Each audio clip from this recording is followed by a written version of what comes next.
Olá, paz do Senhor, aqui é o pastor Juliano Fraga.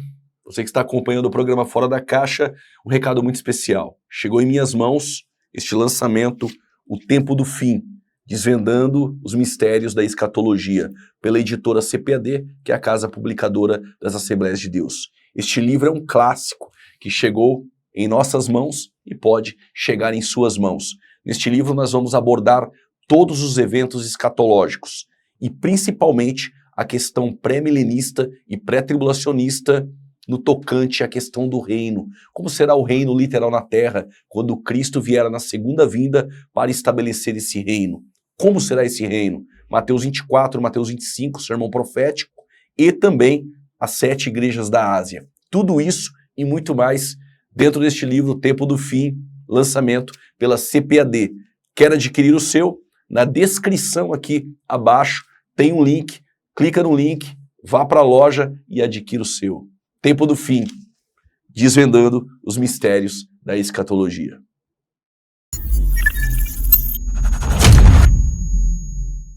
Paz do Senhor, muitos irmãos e irmãs sentem que foram chamados, mas na hora de preparar ou entregar a mensagem, enfrentam insegurança.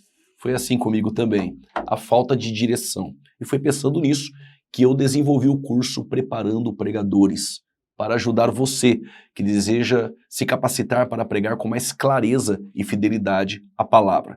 Já são centenas e centenas de alunos que hoje conseguem estruturar e comunicar suas mensagens com segurança e também discernimento. Se você também sente que precisa dar este passo em busca de uma capacitação, clique no link abaixo e garanta sua vaga, enquanto ainda está com o preço antigo. Link abaixo, eu te espero.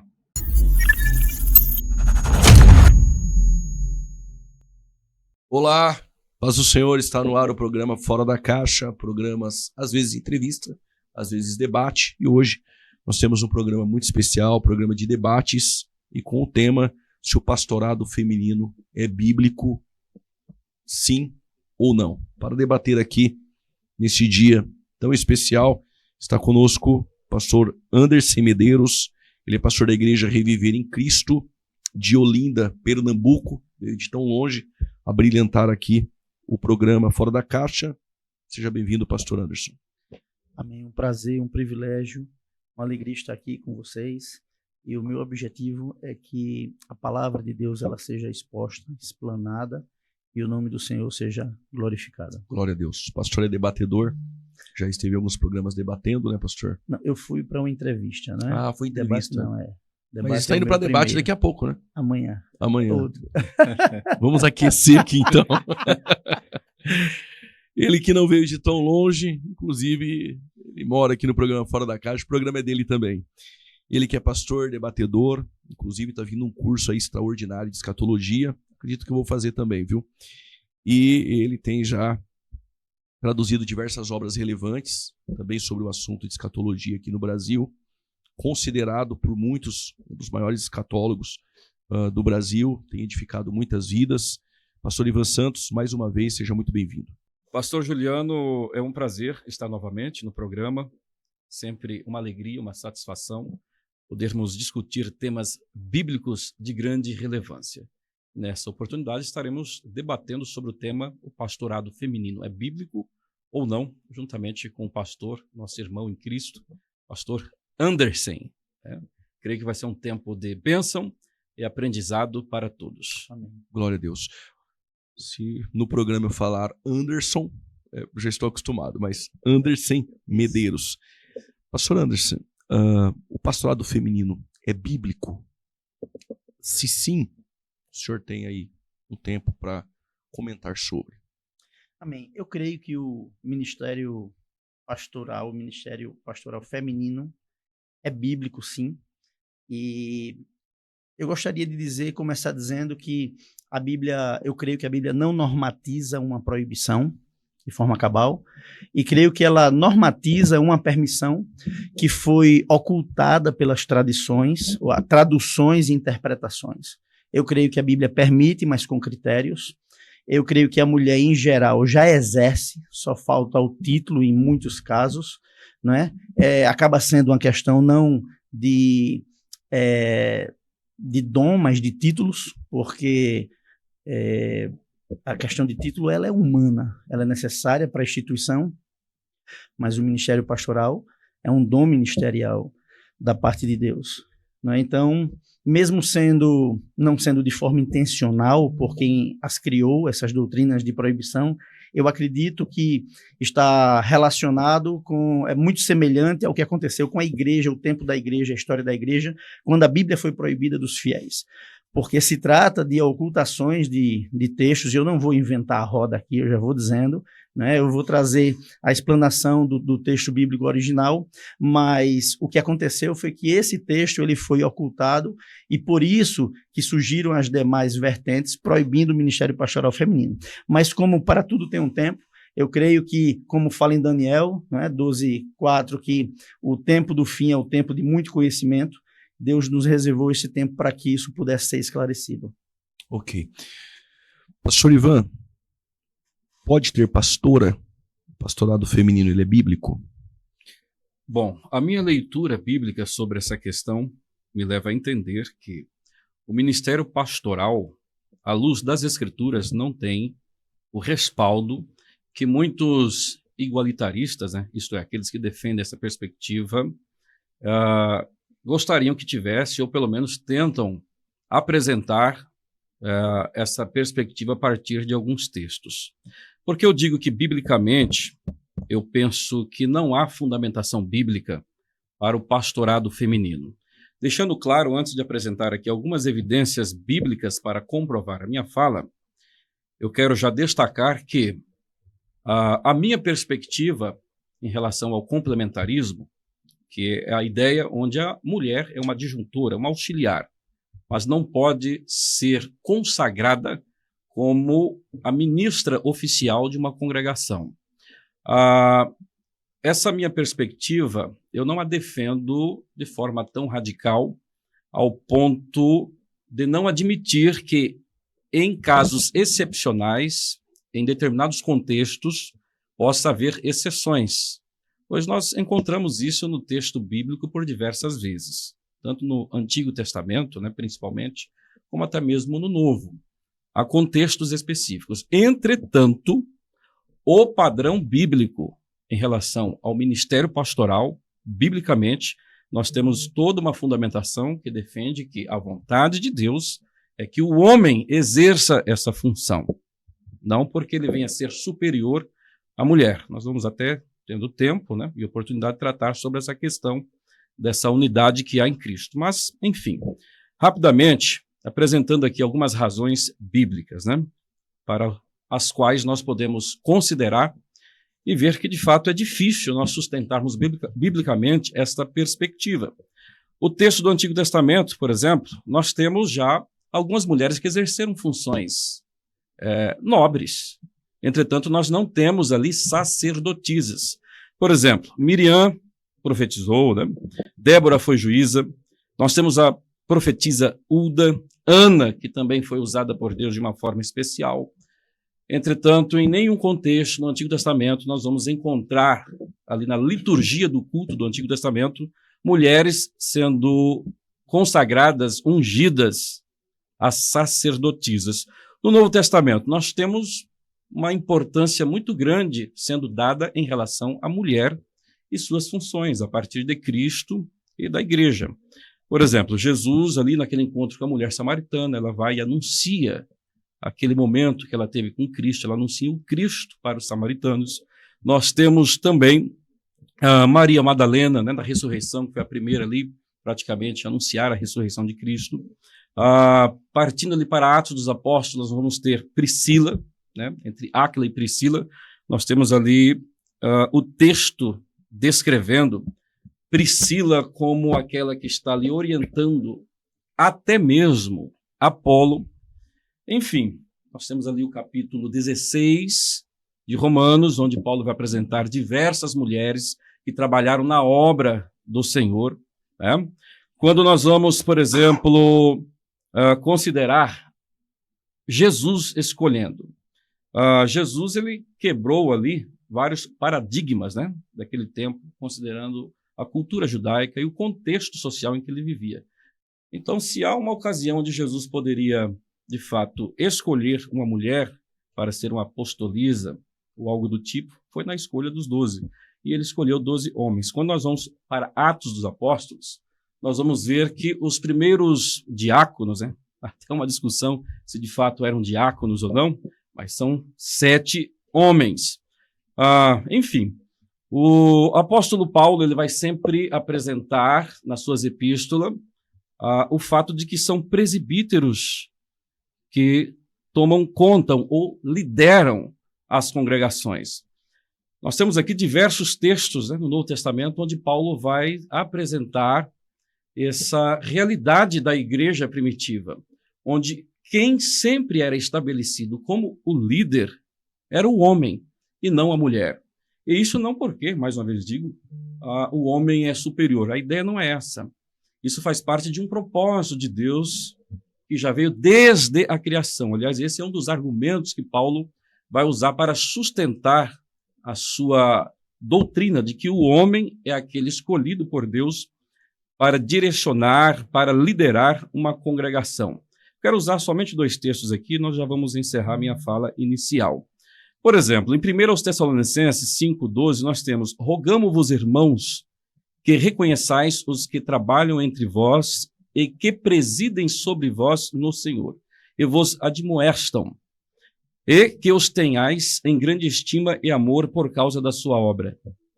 Perceba que aqui, aqueles que presidem, né, aqui nós temos aqui um pronome que está no masculino.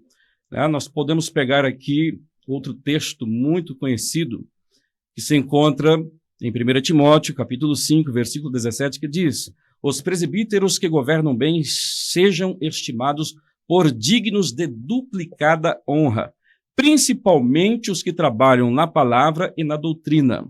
Então, mais uma vez, nós temos aqui aqueles que são deixados para governarem, para presidirem, são presbíteros, presbúteros, né, no grego, e não presbíteras ou mulheres.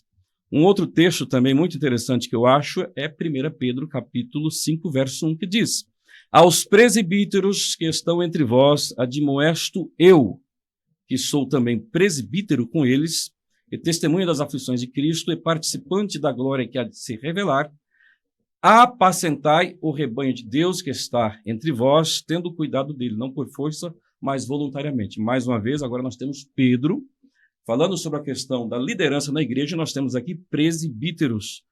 Poderíamos citar também João, né, na sua 3ª epístola, onde ele vai dizer ali, no capítulo 1, verso 1, o presbítero amado, né, ou o presbítero ao amado Gaio. Mais uma vez, nós temos então um outro apóstolo apresentando a realidade da liderança em uma igreja local, e aqui nós temos um presbítero. E temos ali também o texto, né, de Apocalipse, capítulo 2, capítulo 3, que descreve as 7 igrejas da Ásia, e ali as mensagens são direcionadas aos anjos, né, que no contexto são os representantes da igreja, isso é, a liderança. E mais uma vez, a liderança é masculina. Então, dessa forma, eu penso que o texto do Novo Testamento como um todo, considerando a perspectiva teológica e a realidade de todos os apóstolos quando vão considerar a liderança na igreja, sempre a perspectiva de todos e a realidade de todos, conforme apresentada por nós nas Escrituras, é de que o homem é o líder. O homem foi escolhido por Deus para exercer essa função específica. Pastor Anderson. Muito obrigado, pastor Ivan, pela sua explanação. Eu já começo dizendo que a gente concorda. A gente concorda quando o senhor diz que acredita que a mulher ela não deva ser uma autoridade máxima numa congregação quando ela é casada, quando ela está ligada ao matrimônio, porque eu creio que isso daria um conflito de autoridade, a quebra do princípio de autoridade do matrimônio, que foi instituída no Éden. Mas vamos lá. O senhor falou sobre presbíteros, sobre homens, e a Bíblia faz afirmações, mas no que diz respeito à mulher, a Bíblia ela silencia. A gente vai encontrar fragilidades nas interpretações, tanto do lado de quem é a favor, como do lado de quem é contra. Porque, por exemplo, os textos de proibição que temos de Paulo, 1 aos Coríntios, capítulo 14, ele traz a ideia de uma situação que está acontecendo. Paulo pede 3 pedidos de silêncio ali, aos que profetizam, aos que falam em línguas e às mulheres de forma específica. Mas o detalhe é que Paulo ele leva para o nível do matrimônio. Então, o silêncio tem a ver com a questão do matrimônio. A gente tem um outro conflito nessa proibição.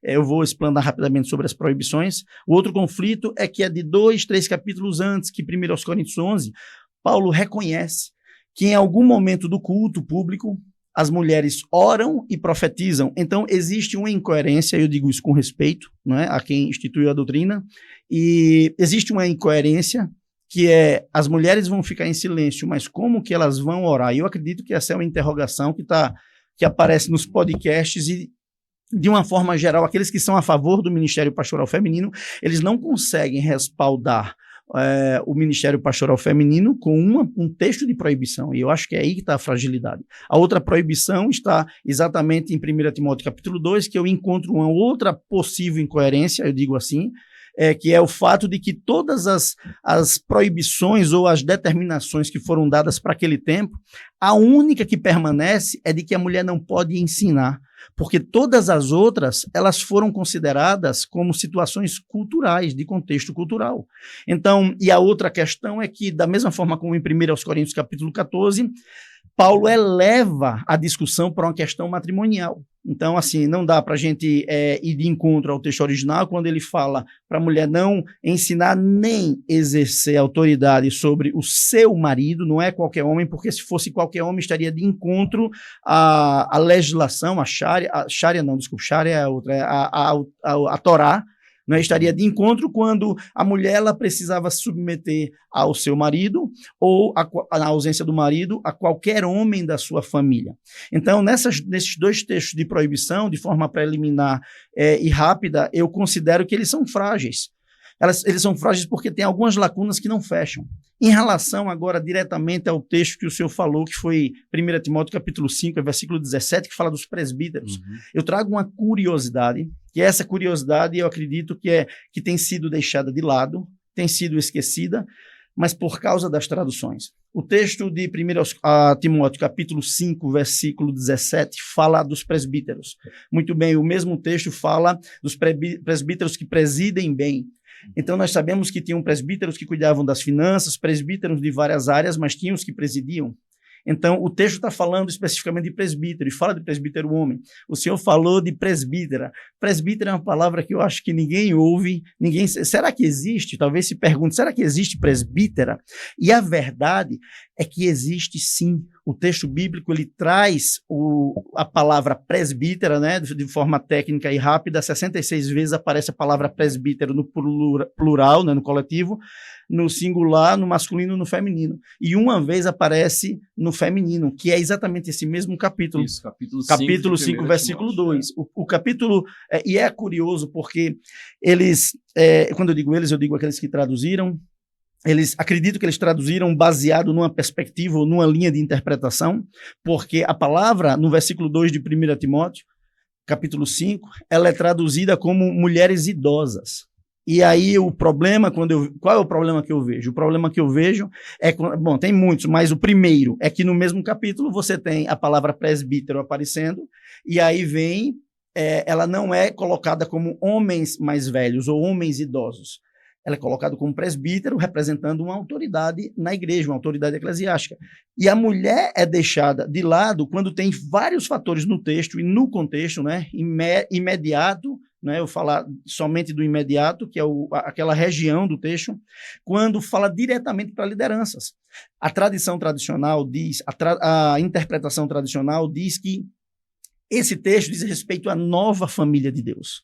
E eu, no meu livro, né, eu acabei nem falando do livro, mas depois eu apresento aqui, se for possível, mas no meu livro eu apresento que existe uma incoerência nessa interpretação, e quando eu digo que existe uma incoerência, é com muito respeito a quem veio antes de nós e trouxe, nos fez chegar até aqui, né? Eu não estou aqui para condenar ninguém, até porque eu creio que aqueles que vieram antes de nós, eles estavam cobertos por limitações. Hoje, no celular, eu tenho um aplicativo aqui, que se eu for comprar os comentários e os textos que tem aqui em livro mesmo, eu vou gastar mais de R$5.000.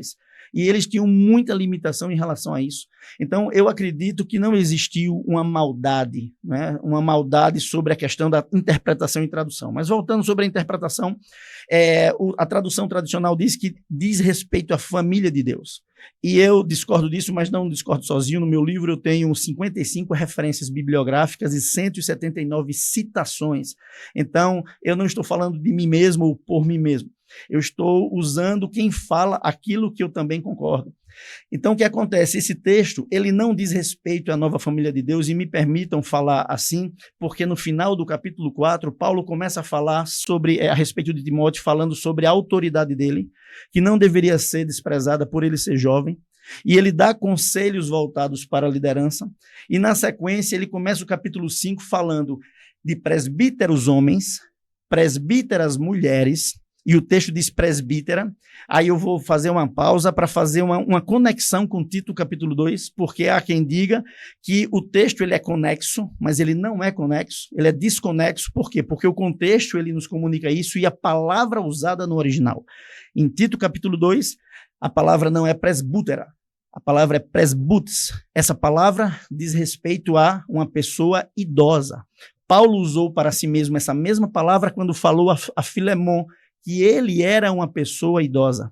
A mesma palavra foi usada por Zacarias, quando disse que era um homem idoso para poder gerar um filho. E o que vemos nessa questão do contexto é que em Tito eram pessoas repreensíveis, pessoas comuns, e Paulo fecha esse pequeno contexto dizendo a salvação se manifestou a todos os homens, inclusive o texto fala sobre servos, então fala mais velhos, mais jovens, mais velhos, mais velhas, né? Mulheres mais velhas, mais jovens, e fala dos servos. E na sequência ele conclui dizendo que está falando de forma universal, de forma completa.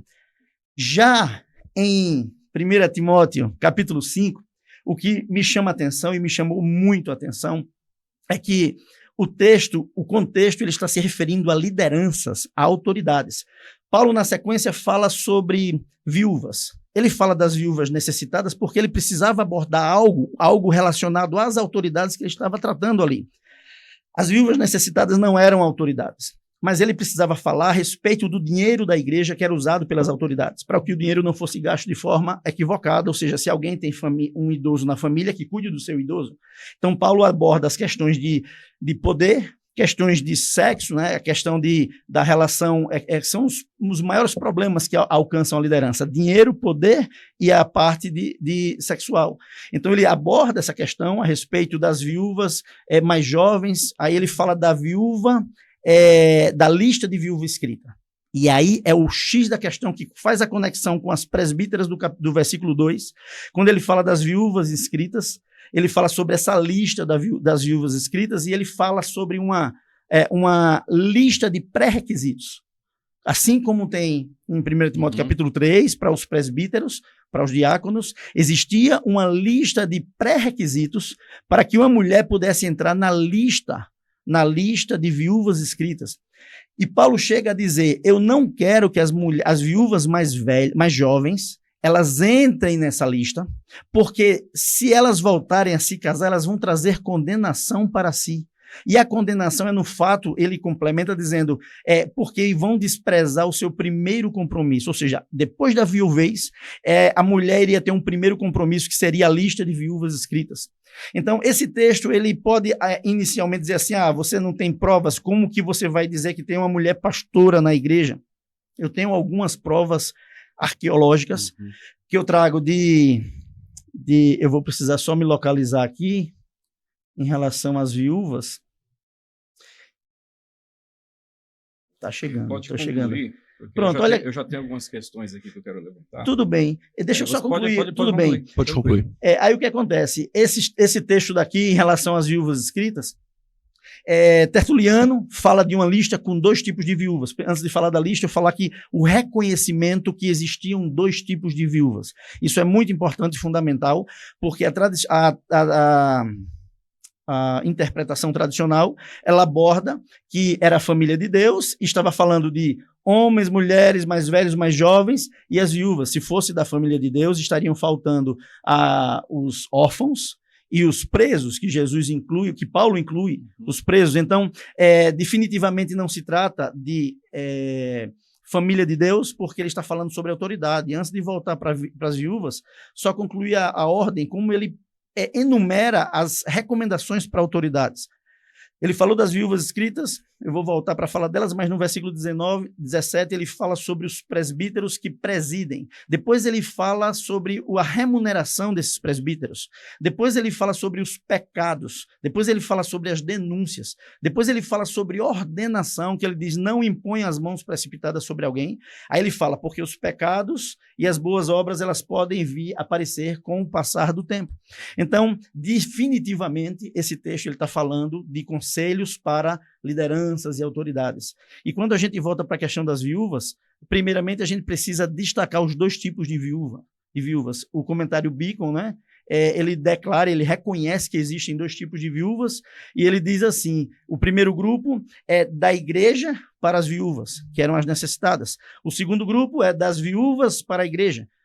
Por quê? Justamente por causa das viúvas escritas e provas arqueológicas, que eu acho que é importante a gente trazer documentos da história da igreja, as normas posteriores das constituições apostólicas do século III, que é citada por William Barclay. Ele para mim, é um dos melhores comentaristas de Novo Testamento. Ele reconhece que nessa Constituição, ele afirma ter dois tipos de viúvas e põe a viúva inscrita como uma autoridade na igreja. O outro documento é Traditio Apostólica. Esse eu gostaria de ler um trechinho dele para poder mostrar o que tem nesse documento do século entre 3 e 5 do tempo da era da igreja, da era patrística, né? Diz assim, é um dos textos pequenos que tem nesse documento falando das viúvas escritas. Diz assim, deixe a posição do bispo ser próxima ao lugar que é chamado de átrio. Da mesma forma, seja no mesmo lugar o lugar das viúvas, que dizem ter precedência em se sentar. O lugar dos presbíteros e diáconos é abaixo do batistério. As diaconisas permanecem, no entanto, perto da porta principal da igreja.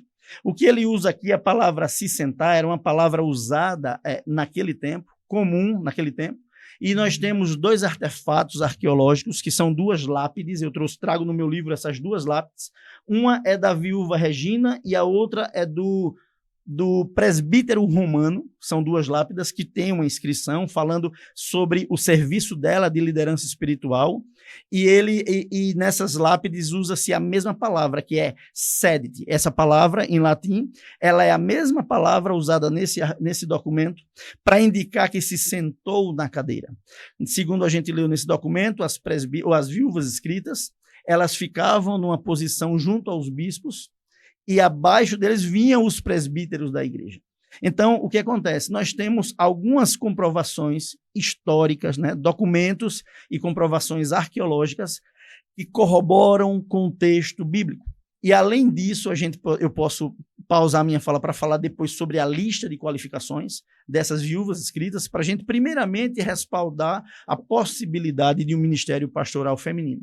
Mas, de forma preliminar, eu digo que essa informação é que eu acredito que ela foi ocultada da história da igreja, porque você não encontra. Depois eu quero falar também sobre o significado da palavra presbítero. Por quê? Porque há quem diga que representa uma pessoa mais velha. Mas eu gostaria de falar um pouco sobre isso também, mas para eu não falar tudo de uma vez, eu concluo essa primeira parte. Tá bom, pastor. Pastor Ivan. Pois bem, eu não cheguei a anotar aqui, né, todos os pontos, mas eu tenho 3 aqui. Primeiro, nós vamos trabalhar seguindo uma sequência aqui. Sim. Em 1 Coríntios capítulo 14, me deu a entender que você entende que a mulher, ela está sob a autoridade do marido apenas.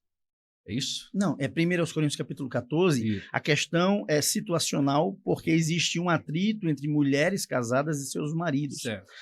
Complementando isso, se Paulo estivesse construindo uma doutrina a respeito do ministério feminino, da ação da mulher na igreja, estaria faltando as solteiras e as viúvas. Então ele fala só de mulheres casadas. Então ele não está construindo, tecendo uma doutrina sistemática sobre a mulher na igreja.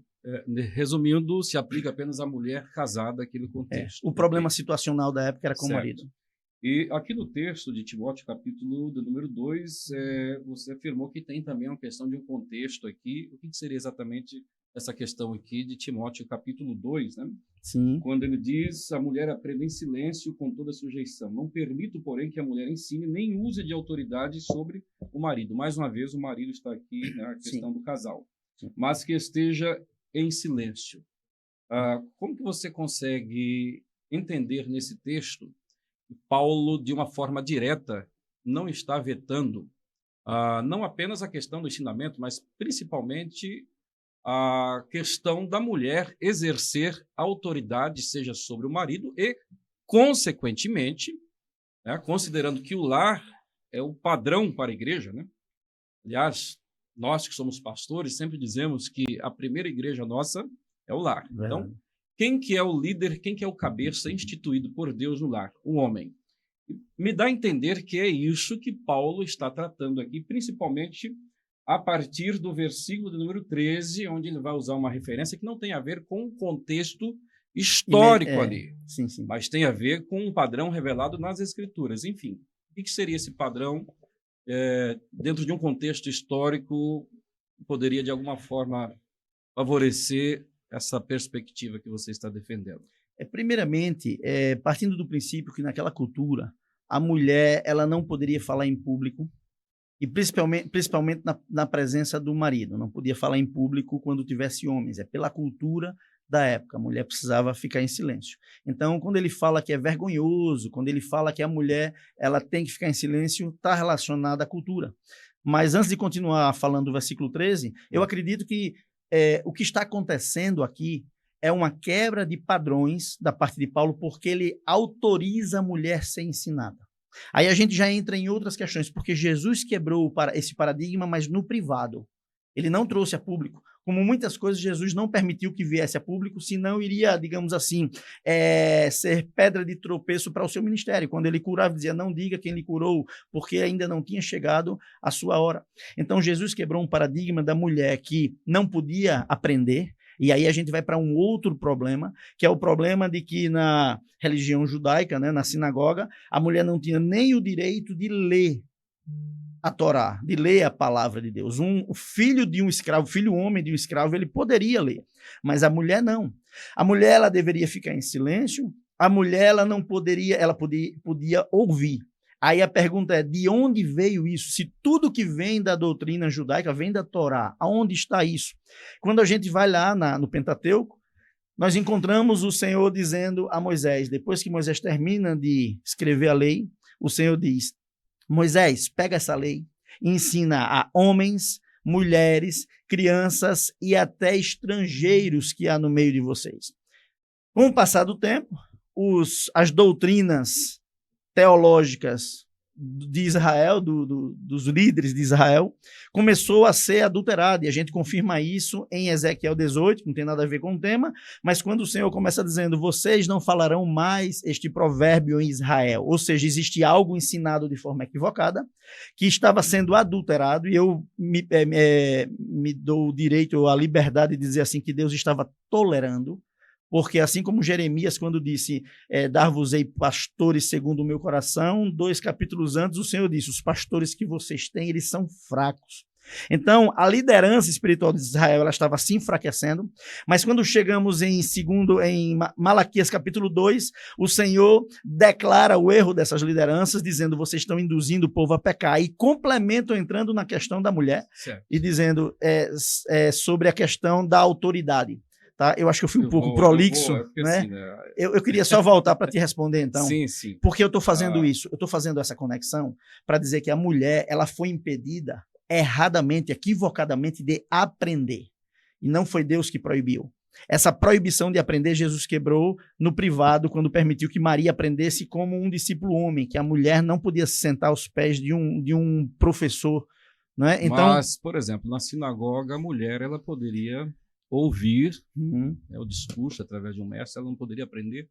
na sinagoga? Sim, mas ela não poderia ler. Sim, certo? mas ela poderia aprender... Aprender só ouvindo. Ouvindo, Só ouvindo. ok? Foi isso que eu disse. Enfim, Exato. então, esse texto aqui de 2 Timóteo, 1 Timóteo, capítulo 2, né? Você entende... Eu não respondi ainda o 13, o versículo 13. Tão devagar que senão... Desculpa. Senão, vamos aqui passo por passo, né? Enfim, você entende que tem uma questão cultural aqui, então. Tem sim, né? tem sim. Você não acha perigoso usar esse argumento do contexto cultural? A mulher não tinha o mesmo aprendizado que o homem, uma vez que Paulo não é tão claro em relação a isso, pelo fato de que esse é um dos argumentos usados pelos defensores da teologia inclusiva. Você deve conhecer a argumentação desse pessoal nos dias de hoje, né? Que, aliás, não é novo, isso já vem desde a década de 50 nos Estados Unidos, que no fundo tem ali como base a teologia liberal, né? Que dá amparo para essa perspectiva, essa maneira de ler as Escrituras. Por quê? Quando eu digo que aqui a questão da proibição é por conta de um contexto cultural, onde a mulher não tinha a mesma liberdade, o mesmo direito, esse é o argumento usado por esses defensores, né, que defendem a teologia inclusiva. Para quem não sabe, a teologia inclusiva defende a perspectiva de que o homossexualismo é aceitável diante de Deus como algo normal, desde que seja uma prática em comum acordo, onde haja respeito e amor. E a argumentação desses teólogos é basicamente a mesma. Paulo, quando proíbe ou apresenta como pecaminoso o ato entre um homem e o outro homem, a mulher e outra mulher, essa relação íntima, né?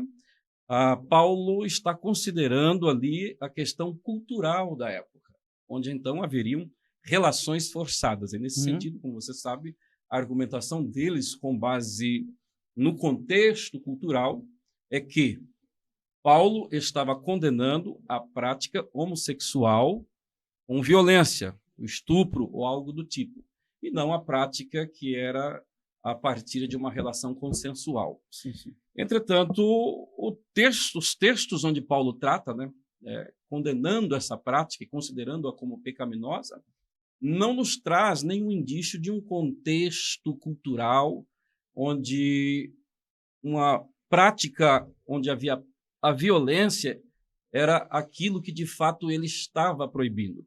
De igual forma, né, esse texto aqui, eu não posso considerar que Paulo está em mente o fato da mulher não ter instrução ou ela não poder ler, e é somente por este motivo que ela não poderia exercer autoridade sobre o marido. Até mesmo porque Paulo aqui ele vai apelar não para o contexto cultural.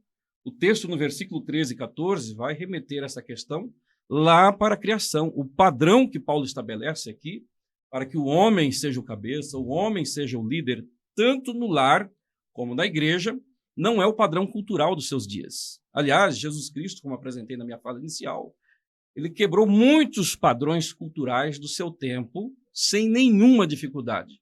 E, por certo, se fosse realmente do propósito de Deus, mulheres fossem consagradas a pastoras, serem líderes em suas congregações, a liderança máxima, por certo, Jesus teria escolhido ali alguma mulher para exercer uma atividade de liderança, os apóstolos o teriam feito, mas não houve isso. Nós não temos esses registros em Atos, nós não encontramos os apóstolos ordenando mulheres como líderes das igrejas, conforme eu apresentei na minha introdução. Apenas algumas referências, eu tenho aqui pelo menos 10 referências, tanto considerando o texto de Paulo, Pedro, João, onde sempre a liderança instituída em uma igreja é masculina. E o outro detalhe é que nós temos algumas informações históricas que nos garante que, no contexto grego e no contexto romano, assim como no contexto judaico, que a mulher poderia pelo menos aprender ouvindo, o contexto grego e romano não era diferente, né? Porque nós temos a sensação, às vezes, diante dessa defesa, essa tentativa de defender aqui o pastorado feminino a partir dessa perspectiva do contexto histórico, onde a mulher não tinha voz, é que as mulheres eram todas ignorantes, que as mulheres não tinham acesso algum ao ensino. Eu quero citar aqui, para encerrar essa minha fala, um texto onde Platão e Aristóteles eram favoráveis que a mulher fosse instruída. Esse texto você vai encontrar em abundância, né, na obra de Wayne Grudem, quando ele trata justamente, Grudem vai tratar justamente sobre essa questão do feminismo, né, e também do pastorado feminino. E aqui ele faz uma citação de Michael Grant que diz: as mulheres no Império Romano, na última república, possuíam uma liberdade e independência quase sem paralelos em relação ao nosso tempo. Então, historicamente, nós temos essas informações onde as mulheres tinham acesso à instrução. Então, quando Paulo está tratando essa questão aqui, nesse texto, né, de 1 Timóteo capítulo 2, ele não está levando em consideração esse contexto cultural. Até mesmo porque, culturalmente, ainda que a mulher não tinha os mesmos privilégios e espaço que os homens, todavia, a mulher ela tinha acesso, sim, ao conhecimento. E a outra questão, que fecha esse texto, ao meu ver, é que Paulo vai apelar para a criação, quando ele faz referência aqui a Adão e Eva. Esse é o padrão que Deus estabeleceu. Adão foi criado primeiro, Eva foi criada a partir de Adão, e nesse sentido ali Deus estabeleceu um modelo geral para a liderança dentro do lar e também para a liderança eclesiástica. O pastor citou também, né, o texto aqui de 1 Timóteo, capítulo 5, né, onde as presbúteras, né, as idosas, conforme as pessoas... O senhor não quer que eu responda logo esse do 1 Timóteo, capítulo 2, para depois a gente entrar juntos... Né? Okay, até mesmo, senão fica disperso, tá certo. Tudo bem. Então vamos lá. Muito bom o seu argumento, né, sobre a questão da autoridade, sobre a questão da instrução da mulher, mas é fato de que na cultura judaica, e isso aí era um eco, na cultura greco-romana também, a mulher ela não tinha acesso à educação. Inclusive, a proporção que se traz, eu digo isso porque quem fala isso é Craig Skinner, que ele fala que o percentual das mulheres instruídas que tinham algum nível de alfabetização, né, era menos que 10% dentro de uma comunidade de elite. Ele não considera a periferia, não considera isso. Mas eu gostaria de falar, respondendo essa questão sobre a cultura, né, o perigo que o senhor falou sobre... Não é perigoso falar isso? De fato, antes de continuar sobre isso, alguns versículos antes, Paulo fala algumas proibições. No versículo 9, ele diz que sem enfeites, a mulher não podia se portar, se vestir com enfeites. Então ele diz assim, também tranças no cabelo a mulher não poderia, com ouro, com pérolas ou roupas caras. Então a questão é como explicar uma questão afirmando que não é uma questão cultural, se essas proibições, hoje elas não são mais proibições. É quando eu afirmo que existe uma aparente contradição ou incoerência em quem entende o texto da perspectiva cultural. Pastor, só uma interrupção breve. Sim. Então você entende que essas proibições aqui, quando Paulo fala sobre o comportamento da mulher, sim, aqui, né, o cabelo trançado, frisado no cabelo, né, sim, o uso de joias e ouro em excesso, você quer dizer vestidos, né, caríssimos. Sim. Você quer dizer que isso não se aplica mais a hoje? Ficou restrito apenas a esse tempo?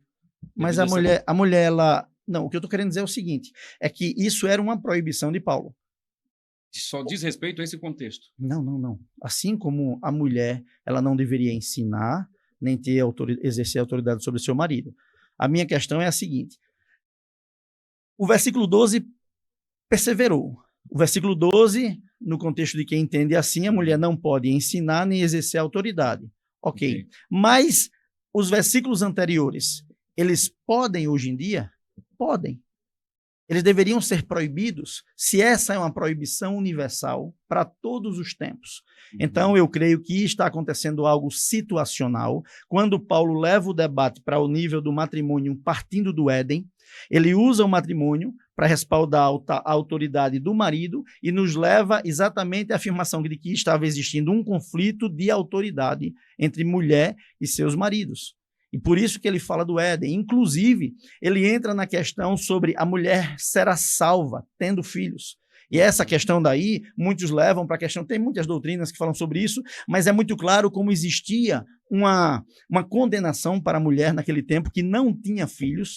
Essa condenação ela é apontada em Ana. Ana, ela diz, eu fui salva dos meus inimigos. Quem eram os inimigos? Era exatamente o que acontecia com a mulher viúva viúva não, uma mulher que não tinha filhos, porque depois ela ficava viúva e não tinha ninguém por elas. Por isso que Paulo instituiu regras sobre as viúvas, porque não estavam sendo cumpridas as leis que Deus determinou para o povo de Deus. Então, o que acontece aqui é que Paulo está dizendo, dentro dessa situação, ela não vai exercer autoridade sobre o marido, mas ela vai exercer autoridade sobre os filhos e ela vai ser salva dessa condenação. Então, quando Paulo fala sobre salvação, fala sobre o Éden, o princípio de autoridade no matrimônio é quando a gente entra no ponto que a gente concorda, que a mulher ela não pode exercer autoridade sobre seu marido. Ela não deve presidir uma congregação enquanto o seu marido está lá.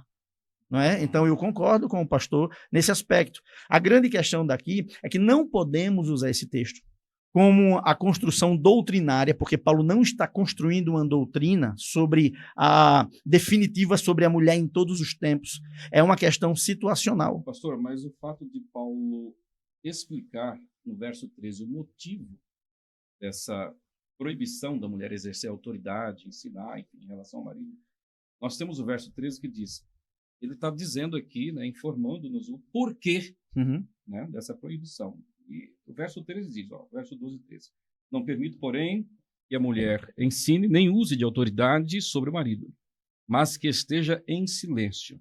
Na sequência, Paulo não diz por conta do contexto social, cultural. Mas precisa? A resposta, não, mas será ele, que precisa? Não, a questão não é que não precisa, a questão é que ele apresenta o motivo na sequência, né? Porque primeiro foi formado Adão. Aqui está a resposta do porquê que é que Paulo está estabelecendo esse padrão de relacionamento dentro do casamento em relação ao homem e à mulher. O motivo disso é porque Adão foi formado, depois Eva. E quando Paulo apresenta essa razão, esse motivo que é teológico, é bíblico, então eu vejo aqui claramente um princípio que é válido para todas as culturas, todos os tempos. E eu concordo com o senhor. O que eu não aceito, na minha forma de ver, teologicamente falando... Eu acho lindo dessa frase, eu concordo com o senhor. Mas concordo, concordo. Bacana. A gente, nos debates... No aspecto do princípio de autoridade do matrimônio, nós concordamos. O que é que eu acho perigoso? Eu acho perigoso você utilizar uma questão situacional, porque é indiscutível que, biblicamente, a mulher precisa se submeter ao seu marido. Isso aí a gente não precisa nem colocar na mesa aqui esse assunto. A questão é você criar uma doutrina em cima de uma situação que está acontecendo. Por quê? Se Paulo repreende, é porque foi necessária a repreensão. Se não existisse um contexto que necessitasse dessa repreensão, naturalmente Paulo não iria fazer. Assim como 1 Coríntios capítulo 14. Então eu creio que tudo aqui a gente concorda. O que é que a gente não concorda? Que isso aqui é base para construir uma doutrina de proibição à mulher ministrar, à mulher pregar ou à mulher exercer o pastorado. Por quê? Porque existem critérios assim como existe para o homem. Não é deliberado, não é livre assim qualquer mulher. Né? Então, essa questão do texto que o senhor citou, de 1 Timóteo capítulo 2, definitivamente, de forma absoluta, ao meu ver, é uma questão situacional da época. Ok. Pastor Ivan, nós vamos fazer um intervalo, e na volta do intervalo, volta contigo a palavra. O início do programa começou com o pastor Anderson Medeiros. Estamos indo para o intervalo, tem um recado muito especial, já voltamos com o programa de debates, Fora da Caixa, até já. Paz do Senhor, muitos irmãos e irmãs sentem que foram chamados, mas na hora de preparar ou entregar a mensagem, enfrentam insegurança.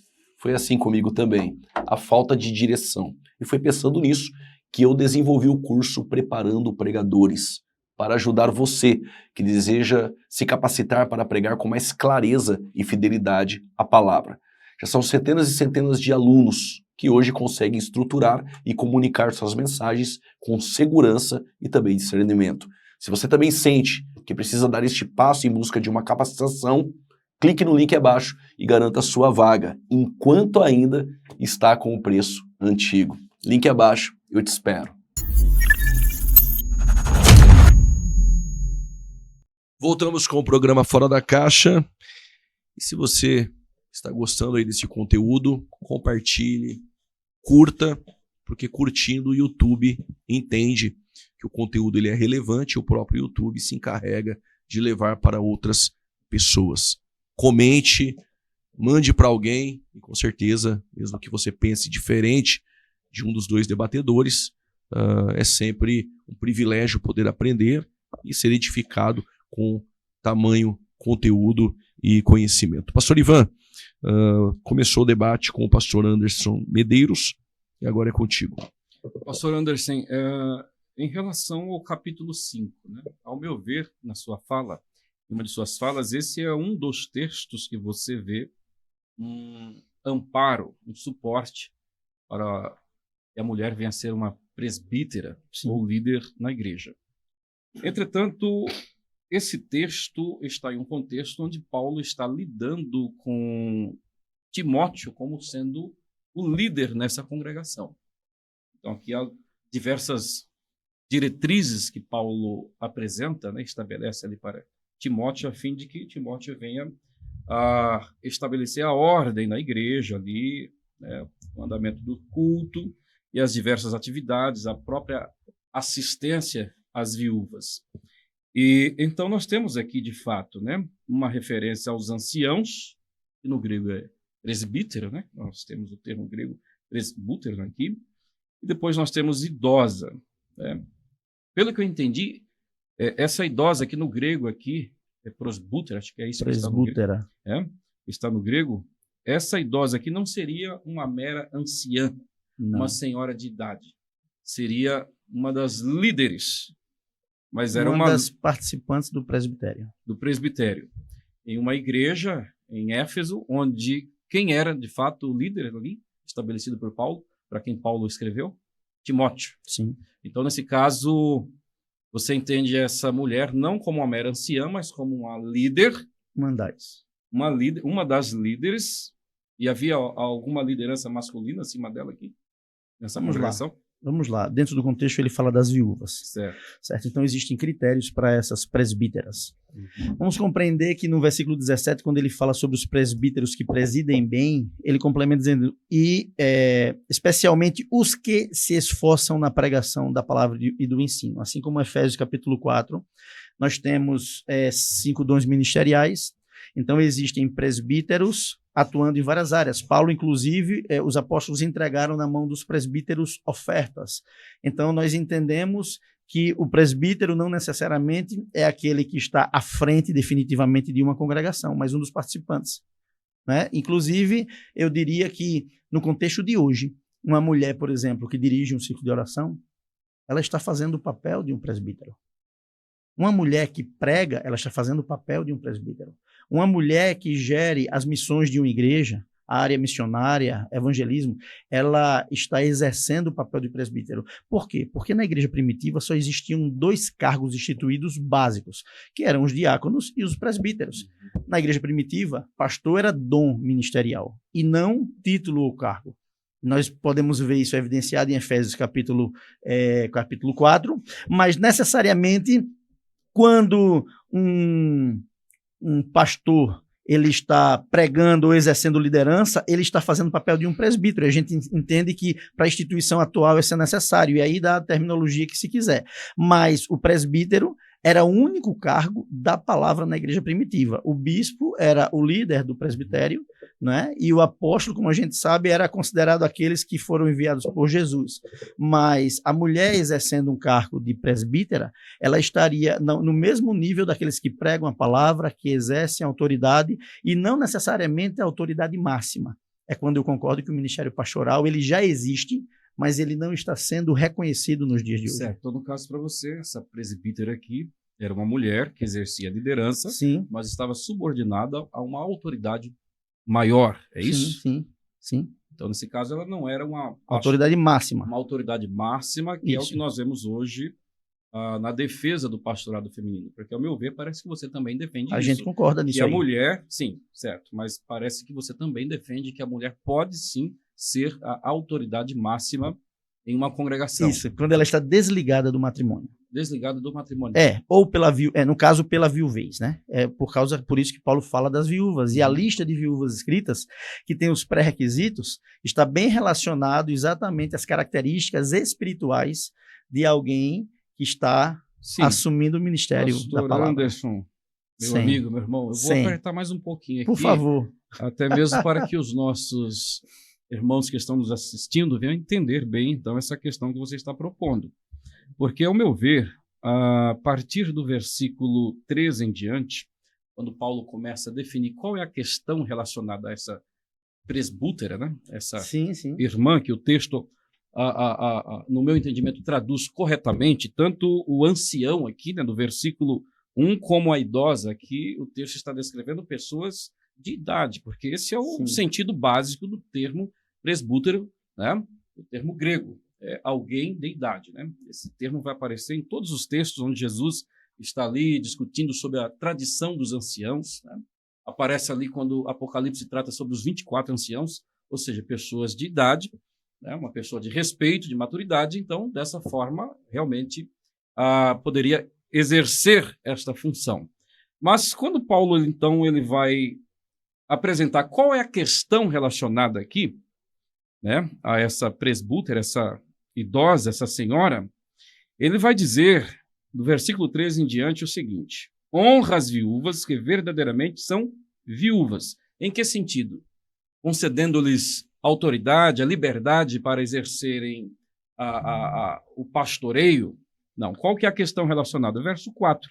Mas se alguma viúva tiver filhos ou netos, aprenda primeiramente a exercer a piedade para com a sua própria família e a recompensar seus pais, porque isso é bom e agradável diante de Deus. Ora, aqui é verdadeiramente viúva e desamparada, espera em Deus e persevera de noite e de dia em rogos e orações. Mas a que vive em deleites, vivendo, está morta. Manda, pois, estas coisas para que elas sejam irrepreensíveis, que foi até a questão que você citou, igualando a uma das condições para o líder numa igreja. Mas até aí, me desculpe interromper, o senhor está falando das viúvas necessitadas. Do 4 ao 8, Paulo está se referindo às viúvas necessitadas, aos familiares que têm viúvas necessitadas. É isso que eu estou querendo apresentar. Isso, aí ele fala sobre os domésticos da fé, que você deve priorizar aqueles que são irrepreensíveis. Por quê? Porque primeiro aqueles que são da fé. Quando chega no versículo 9, ele separa. E é quando nós temos o eco de vários comentaristas que concordam com isso. Eu trouxe argumentos da história, documentos da história e da arqueologia que provam isso, que a partir do versículo 9, ele começa a falar sobre a lista de viúvas. Então, quando ele fala da lista de viúvas, se ele estivesse falando de viúvas necessitadas, ele estaria sendo incoerente no fato de dizer, no versículo 4, ele falou, se existe alguma, no versículo 3, honre as viúvas que não tem ninguém para cuidar delas. Ele não dá pré-requisitos, ou seja, para ajudar alguém, eu não preciso que ela seja um padrão dos fiéis. Certo. Então, né? Então a partir do verso 9, né, do verso 4 isso. ao 8, são as viúvas necessitadas, aquelas até que eram, o 8 as necessitadas. Isso, aquelas que eram assistidas ali pela igreja. Isso. E do verso 9 seriam, então, as viúvas que seriam uma espécie de liderança. Sim. Mas de onde no texto você extrai essa ideia de que a partir do verso 9, qual que é o ponto aqui principal, né, nesse texto onde você consegue enxergar que do verso 9 em diante, agora não é mais viúvas necessitadas, mas sim viúvas que são pastoras? Isso. Em que momento do texto você vê aqui... É como eu falei, a incoerência que estaria no fato de que ajudar um necessitado não necessariamente teria que ser um necessitado padrão dos fiéis. Segundo, existe uma lista para você incluir, que essa lista tem pré-requisitos. Então ele fala definitivamente a respeito de um ministério por causa das viúvas jovens que voltavam e deixavam esse ministério. Mas de uma forma mais clara e específica, quando ele fala de hospitalidade, nós sabemos que a hospitalidade ela é ensinada e muitas mulheres receberam na sua casa os obreiros, os líderes da igreja primitiva. Quando se fala de lavar os pés dos santos, nos remete a servir as mesas de Atos 6, alguém que está disposto a servir. Quando fala sobre socorro atribulados, nos remete ao que Paulo falou, quando Paulo diz, bendito Deus e Pai das consolações, que nos consola em todas as tribulações, para que com as mesmas consolações nós possamos consolar aqueles que estão passando pelas tribulações, ou seja, os atribulados. Então, alguém que está para ser ajudado, não necessariamente ela tem que estar socorrendo atribulados. E por fim, que para mim é o melhor texto, a melhor parte, quando fala sobre a prática zelosa de toda boa obra. Quando se fala sobre toda boa obra, essa expressão ela é utilizada da mesma forma em 2 Timóteo, quando fala das Escrituras, né? 3, 16 e 17. Toda a Escritura é inspirada por Deus e útil para o ensino, para a repreensão, para a correção, para a educação na justiça, a fim de que o servo de Deus seja perfeito e perfeitamente habilitado para toda boa obra. Então, eu encontro evidências claras dentro do contexto, quando se refere a ela não abrir mão do primeiro ministério, porque a partir de ser viúva, ela precisaria assumir definitivamente o ministério. Então, Paulo chega e diz, eu ordeno que as mais jovens elas se casem, para que elas não abandonem esse exercício dessa lista de viúvas. Olha, o versículo 9, né, que você disse que muda o assunto, né? Começa a tratar sobre as viúvas estabelecidas como líderes. Ele diz assim, nunca seja inscrita viúva com menos de 60 anos. Inscrita para o quê? É por causa da sua versão, né? Porque no texto original não seja inclusa na lista de viúvas. Mas que lista que é essa? Paulo está falando dessa lista. Existe uma lista. E que lista? É as características para entrar nessa lista. Ela precisa ser uma mulher que tenha tido uma história na fé ao lado do seu marido. O próprio texto aqui que Paulo apresenta. Exatamente. A inclusão dessas viúvas nessa lista, qual é o objetivo de elas estarem nessa lista em si? Aqui nós temos os pré-requisitos, ok. Mas o porquê que Paulo está incluindo nessa lista? Essa lista é lista do quê? Viúvas seriam inscritas, lista de não era qualquer viúva. De viúvas líderes, pastoras, é isso? É, exatamente, lideranças.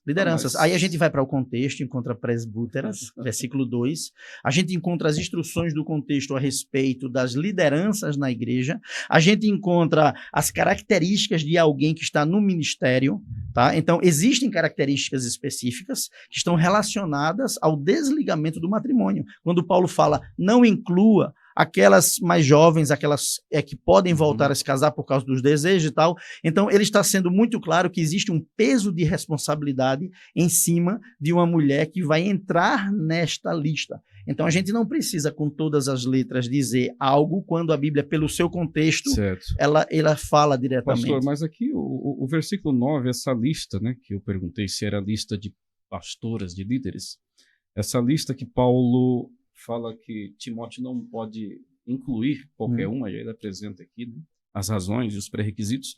Essa lista não é justamente a lista daquelas que seriam assistidas diante das suas necessidades, considerando o contexto imediato aqui?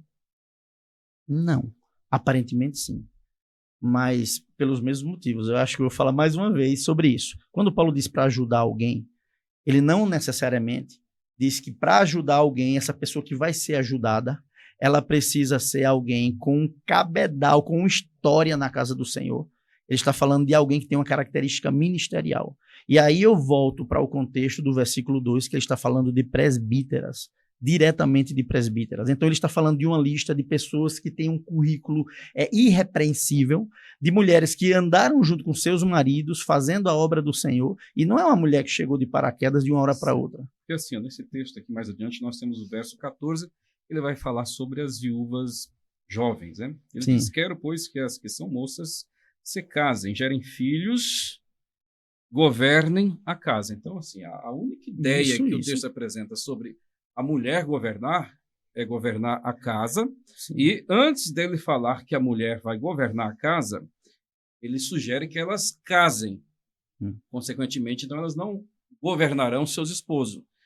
Em que sentido que elas vão governar a casa? Nas questões das necessidades da casa, a educação dos filhos, enfim. Então, ao meu ver, o único ponto onde o texto dá a ideia da mulher governar, ele apresenta a mulher não governando uma igreja, mas uma mulher jovem agora, casada, e governando a sua própria casa e, consequentemente, como você mesmo também concorda, governando em submissão ao esposo. Então, assim, eu acho meio difícil. Mas esse versículo é em resposta ao que ele falou sobre entrar na lista. Ou entra na lista, ou se casa. Sim. Então, nós podemos ver exatamente essa desconexão aí. Se a mulher casar, ela não pode entrar nessa lista. Então, o que é que tem a ver uma mulher necessitada com o fato dela voltar a se casar para poder entrar na lista, tendo as características de alguém que está no ministério e sendo inclusa no contexto de lideranças e com a palavra de presbítera, que eu queria ouvir alguma coisa do senhor sobre isso a respeito do versículo 2, não é? Que eu trouxe essa informação, mas o pastor não falou alguma coisa, não estou desafiando, tá? Por favor, eu só gostaria de ouvir de fato, verdadeiramente, a sua posição, mas não estou tangenciando. Exatamente, né? O que? Qual seria? O versículo 2, sobre as presbíteras. Quando eu afirmei que é a única vez que aparece a palavra presbítera na Bíblia, está dentro de um contexto de lideranças e autoridades, não é? E ele corrobora com a lista de viúvas, aquelas que estão exercendo uma função ministerial. Vamos lá, o versículo 1 diz... E desculpe, só mais uma informação. Não necessariamente a mulher vai estar governando a igreja, porque existiam muitos presbíteros. Inclusive, quando ele fala no versículo 1 e versículo 2 para cuide dos presbíteros, né? E a das presbíteras como se fossem seus pais e tal, porque Timóteo ele era mais jovem, existiam presbíteros mais velhos. Então, ele está falando de um contexto que tinham vários presbíteros, e não necessariamente a mulher tinha que governar, né? Assim, esse texto aqui do capítulo 5, como eu já até disse, alguma coisa resumidamente, Paulo ele está orientando Timóteo a resolver questões da igreja. E o versículo 1 do capítulo 5 diz, não repreendo asperamente os anciãos. Os anciãos aqui, presbítero, né, no grego, são pessoas idosas. Por quê? Mas admoesta-os como a pais. Porque eu digo que aqui, tanto o ancião como a idosa, é uma referência a alguém de fato de idade avançada. Não cargo eclesiástico. E não um cargo eclesiástico, não uma liderança na igreja. Porque ele faz uma comparação aqui com o ancião e os jovens. Né? Esses jovens aqui, porventura, porque se eu disser que o presbítero aqui que se traduz por ancião, e ao meu ver traduz corretamente, se é um líder, os jovens também, consequentemente, teria que ser um líder aqui. Isso, como Timóteo era um líder. Olha lá, as mulheres idosas como a mães, a moças como a irmãs. Então, a questão do presbítero e a presbítera aqui, realmente, o contexto favorece a ideia meramente de alguém de uma idade já avançada, e Paulo está pedindo apenas que Timóteo venha respeitar, venha considerar a idade dessa pessoa e tratá-lo com o devido respeito, assim como os jovens e as moças, né, deveriam ser tratadas como irmãs, como irmãos. Então, assim... Ou seja, para entender, então as mulheres idosas sendo um cargo eclesiástico, as moças, as irmãs também seriam. Então, a palavra moça no original é mais jovens. Mais jovens. As mais jovens também poderiam. Mais jovens. O que acontece é o seguinte, vamos lá, o que é o argumento? Que Paulo está falando para Timóteo, que é um presbítero jovem, é uma liderança jovem, e está dando conselhos a respeito das lideranças. Então, quando ele chega para falar sobre os presbíteros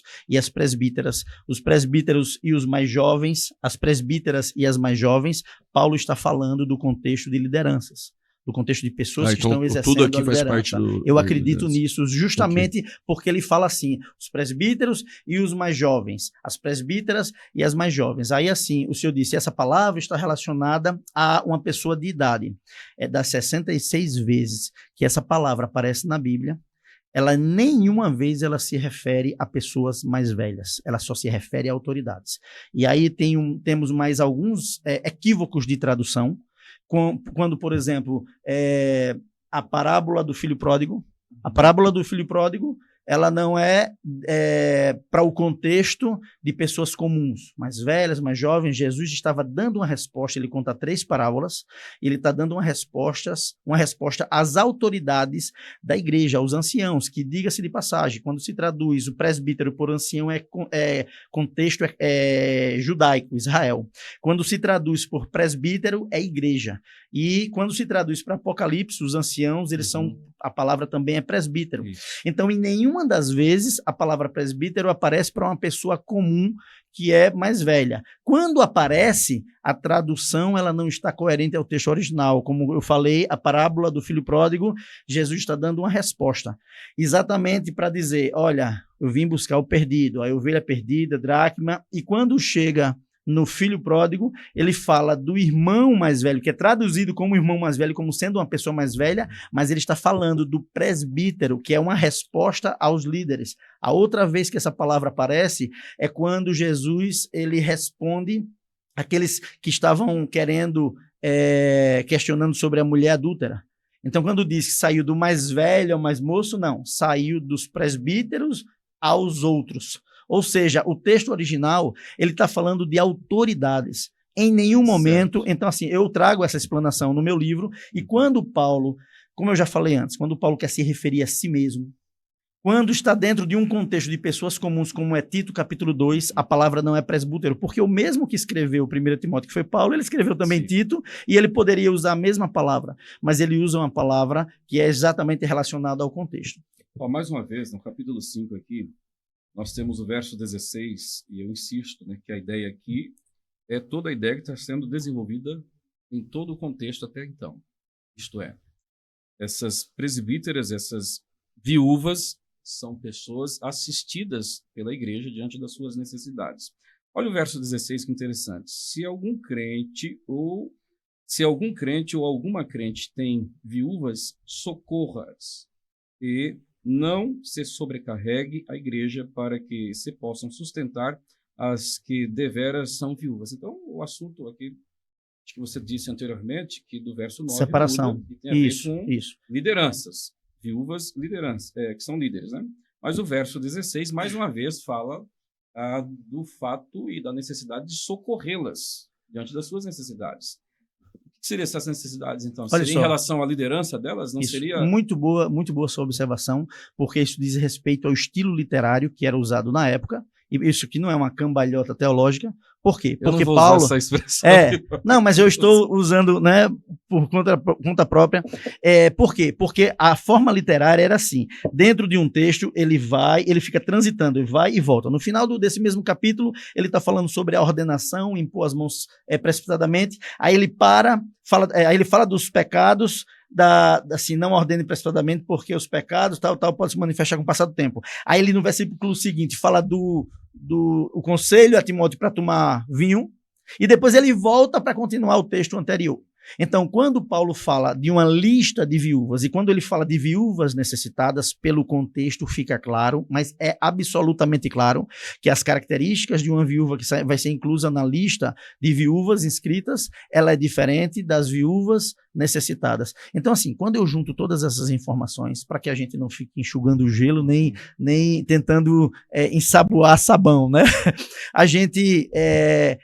traz a ideia de que Paulo está falando para lideranças, ele usa palavras adequadas para lideranças. Quando ele fala das viúvas, ele fala das mulheres que tinham viúvas escritas, mulheres que tinham características de liderança. Quando ele fala, quando trazemos as provas arqueológicas, que eu acho que são importantes, históricas, documentos, nós trazemos provas na história da igreja a respeito das viúvas escritas, e isso é verdadeiramente indiscutível, ao meu ver. Então, assim, existia uma liderança espiritual feminina, e a gente está batendo aqui nas viúvas, mas existem os solteiros, porque a gente vai para Efésios capítulo 4, e os dons ministeriais, eles são dados a quem?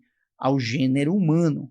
Então a gente não pode fazer teologia com o texto, porque se for fora de contexto, né, e tem o contexto imediato, o amplo, então a gente traz o quê? A profecia de Joel, a gente traz todas essas características, que aí eu volto a dizer, né, tem igrejas que a mulher já exerce, só falta o título. E essa questão de título é uma questão humana, na verdade, porque eu creio, aí eu vou até por cima do livro que eu escrevi e digo assim, eu não creio que a mulher precise de títulos.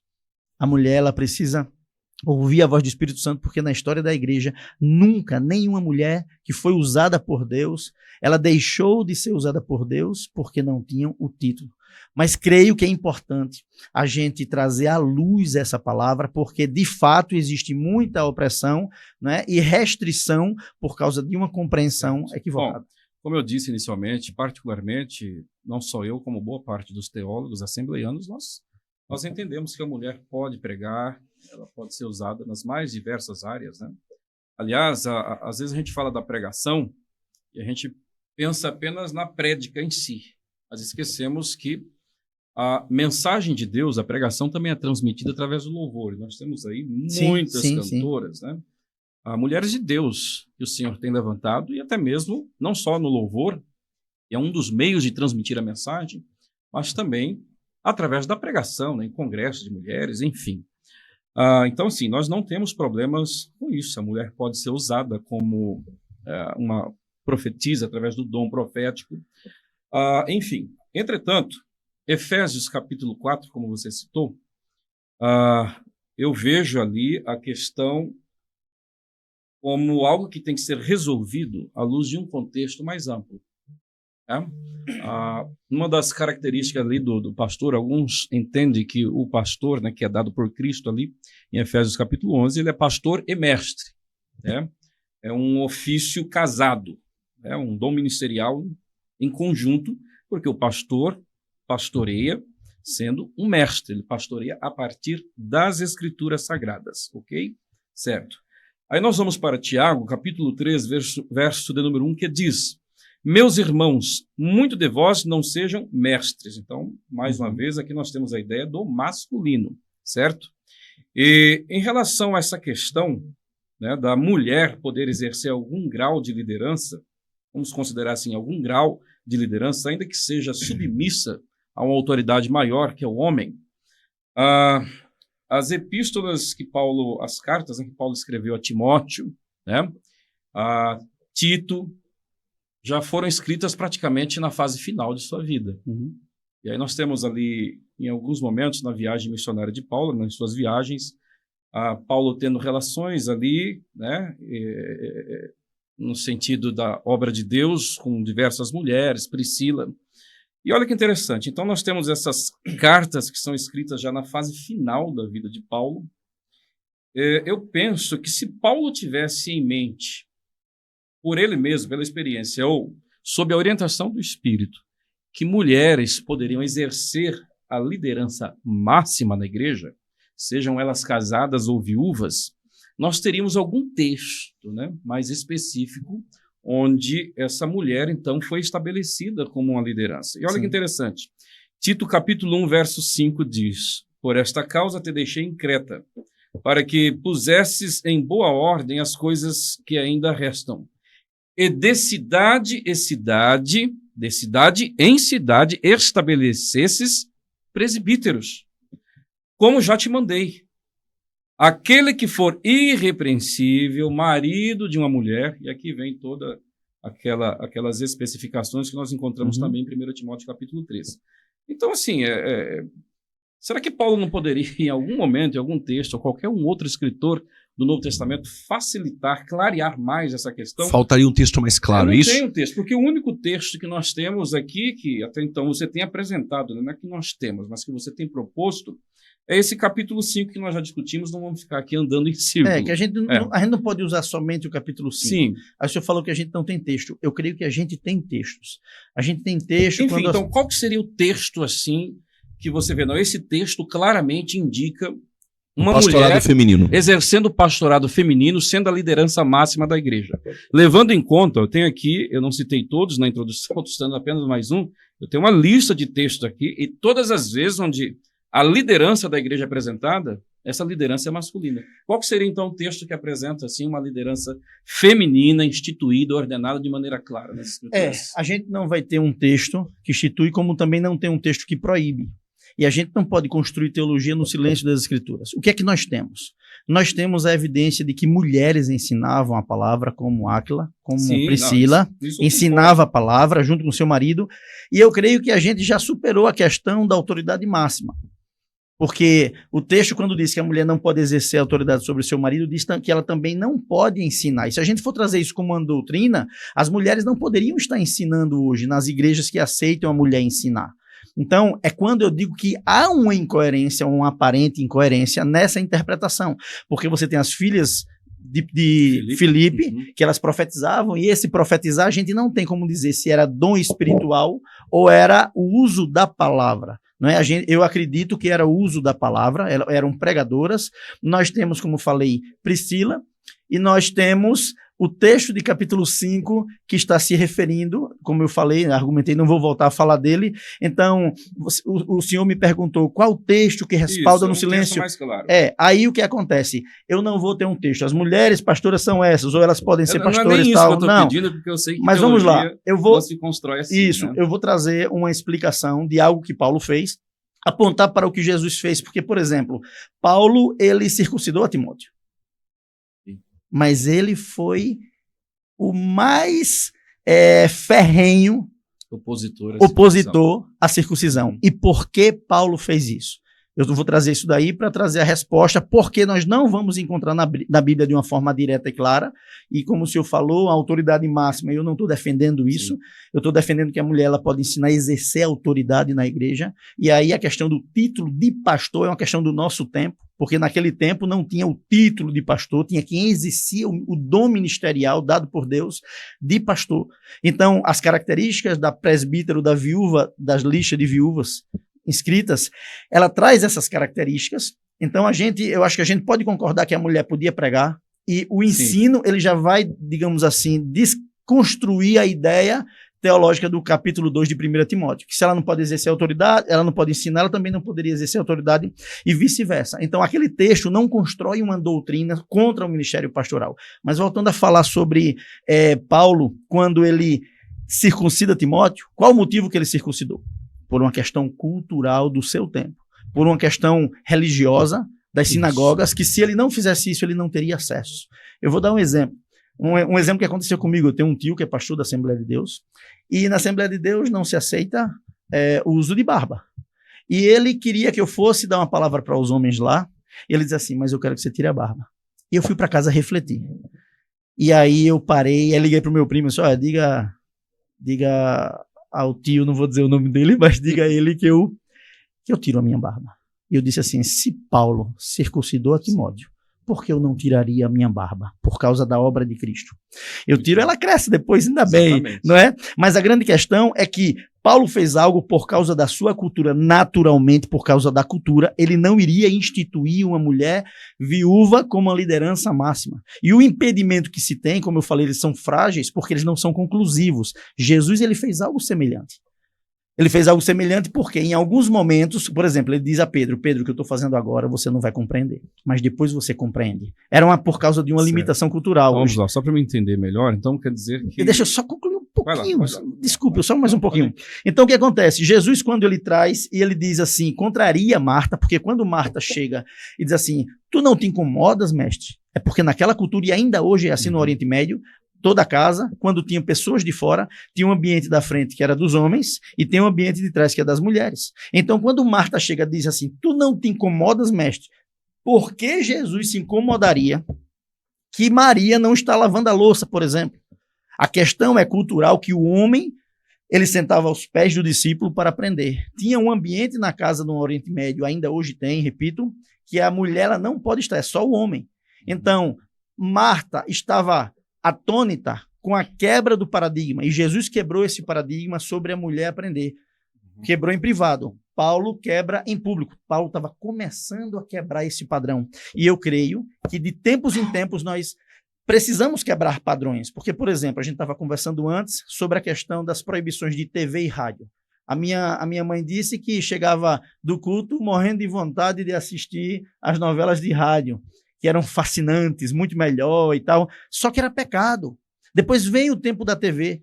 E hoje essas coisas já não são mais pecados e são usadas pelas mesmas igrejas, denominações que as proibiam. Ou seja, proibição travestida de santidade. E por isso nós temos o direito e o dever de trazer às claras aquilo que a palavra de Deus traz, sem deixar em oculto. Por isso que de tempos em tempos o Senhor ele quebra paradigmas. E deixa eu só concluir assim, ó.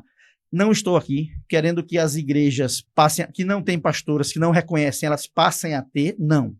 A gente não precisa disso, a gente não precisa quebrar as tradições, a gente precisa respeitar os grupos e as suas formas de pensar.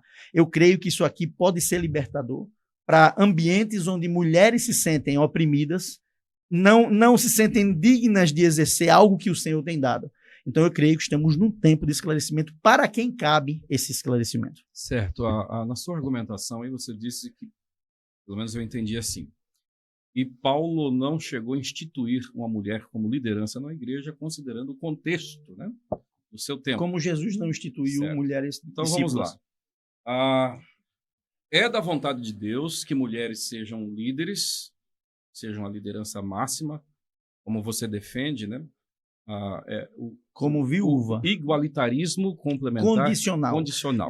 Condicional. Certo. Porque existem dois, não é só para todo mundo entender. Isso. Existe o complementarismo, que é aquele que a mulher complementa o ministério do marido e ela não tem nenhuma função ministerial. Eu creio que a Igreja Presbiteriana ela aplica isso de forma completa, não é? A Assembleia de Deus aceita, mas a mulher tem alguma atuação ministerial, né? E eu estou falando só de forma... A minha, os irmãos da congregação chamam de pastora. E eu não ligo com isso. Pois é, mas aí o que acontece? Aí tem o igualitarismo, que aí é onde tem uma visão mais moderna, que eu não concordo de forma completa, né, de forma plena, e é quando no meu livro eu tenho uma humilde ousadia de criar uma terminologia, que é o igualitarismo condicional. Certo. Ou seja, a mulher ela pode exercer tudo aquilo que Deus tem para ela, mas com algumas condições, e o princípio do matrimônio é a principal. Né, o princípio, a autoridade no matrimônio, além das outras características que alguém do ministério precisa ter. Certo. Mas a condição de que ela esteja desligada do ministério para exercer um ministério pastoral de liderança maior. Mas, por exemplo, as pastoras, as pregadoras que tem, que, por exemplo, a missionária Ruth Benigno, que eu a respeito, né, inclusive irei debater com ela, ela é uma pessoa que, na minha forma de ver, ela exerce plenamente o ministério pastoral, ou seja, pregação da palavra, ensino. Quando ela está diante da congregação, ela exerce autoridade, ela não exerce uma autoridade máxima de governo, como repreender no sentido de você corrigir, admoestar, é como um pastor líder, porque, por exemplo, eu não posso chegar numa outra igreja e ensinar uma doutrina que quem tem que ensinar é o pastor da igreja, quando ele vai colocar as devidas regras. Então, na minha forma de ver, uma pregadora assim, ela está exercendo o ministério pastoral. Ela não está exercendo o ministério máximo, e eu digo, concordo com ela e concordo com o senhor, que pelo matrimônio, os laços do matrimônio, ela não poderia. Aí eu gosto de dizer assim, imagine na igreja primitiva, Áquila vai na casa de um membro, depois do culto, para aconselhar, para visitar um enfermo. E Priscila, de repente, diz, não, eu vou na casa de outro e tal. Quando, na verdade, o próprio Paulo fala, vá cuidar da sua casa, no sentido de que acompanhe o seu marido. É por isso que falo complementarismo, mas eu vejo que tanto um como o outro, das definições, elas são frágeis nesse aspecto. Ela poderia exercer o pastorado feminino, se eu entendi bem, o senhor disse, estando viúva. Isso, estando viúva, desligada do matrimônio. Teria essa irmã sozinha... Desculpe, exercer o máximo, né? Sim, o máximo. Ela teria condições de exercer com excelência sozinha, por exemplo, aconselhar um jovem, um marido. Este ministério daria para ser exercido com excelência, essa mulher sozinha? Mas e o pastor, ele também teria essa capacidade de aconselhar qualquer pessoa? Uma jovem? Não, mas, então, mas quando isso acontece, normalmente, assim deve ser. O pastor conta com a esposa, né? Claramente. Isso.